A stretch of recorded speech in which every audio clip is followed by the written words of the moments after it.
Sebastian Vos, the head of competition practice at Hill Knowlton. Good day to you, Sebastian. Thank you so much for joining us. Among those proposals is one which perhaps would break this vicious circle, if that's the phrase I want, proposals to simply break up some of these big European energy companies. What do you make of that as a way out of this problem, if problem it be?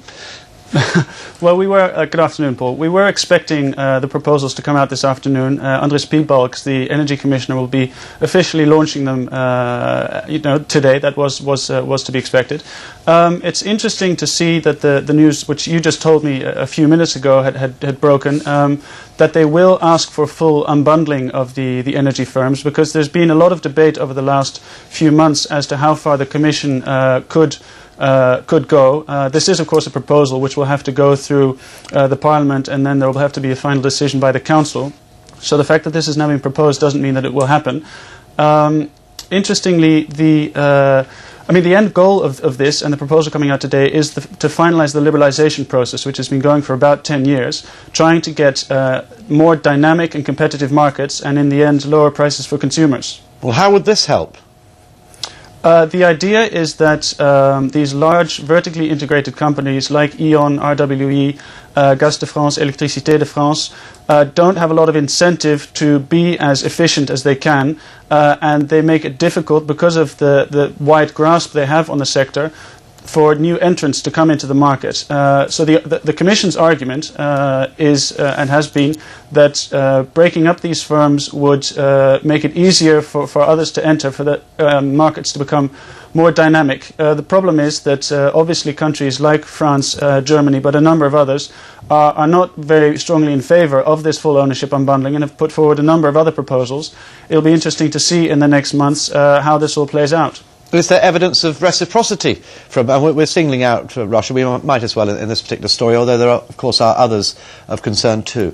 Yeah, certainly. The issue of sovereign wealth funds has come up in recent months, looking at countries like Russia, China, but also Gulf states.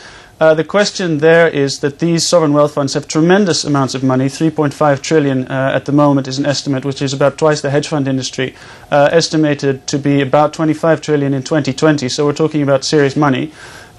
These wealth funds are interested in investing all over the world, but also in Europe and in the European energy markets. The question is, on reciprocity, why should Europe allow countries that don't open their markets to us be allowed to invest here? So that is something which the Commission has been looking at, and will continue to look at in the next month, trying to find, as you brought it up earlier, a balance between pushing for liberalisation but protecting our energy security with, again, reciprocity. So if they can balance those three, I think we're doing very well. All right, Sebastian Vos from Hill Knowlton, thanks very much indeed for that. My pleasure. Now, the US Secretary of State Condoleezza Rice has begun a brief visit to the Middle East in an effort to bridge the gap on key issues dividing the Israelis and Palestinians in the quest for peace. Bloomberg's Sean Evers has been following proceedings, and he joins us now from the purpose of this particular visit, given plans for a new Middle East peace conference sometime this year. I must say those plans still seem to be up in the air, don't they?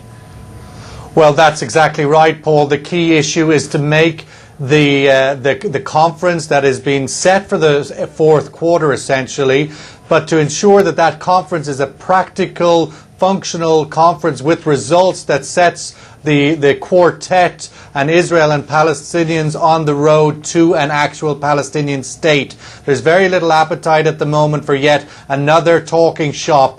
They want to make it very much a productive meeting, and that means that Condoleezza Rice, over her visit, has to get the Israelis and the Palestinians to move forward, essentially on concessions. But as she lands in Israel today, the Israeli government has announced, has designated Gaza an enemy entity, an enemy state, essentially, in which they're going to impose a lot of tight sanctions, squeezing on electricity supply and other utilities like that, which will complicate the mission of Condoleezza Rice. Paul? All right, well, speaking of enemy states, we're looking at pictures of Iran at the moment. Is that country likely to be on the agenda? Well, certainly the Iranian issue will pop up at all times, as it has been over the last few days, particularly since the French foreign minister told the world that it needed to prepare for a war with Iran. Once that kind of rhetoric is out in the open diplomatic public circles, it will become an issue that will come into play at all times.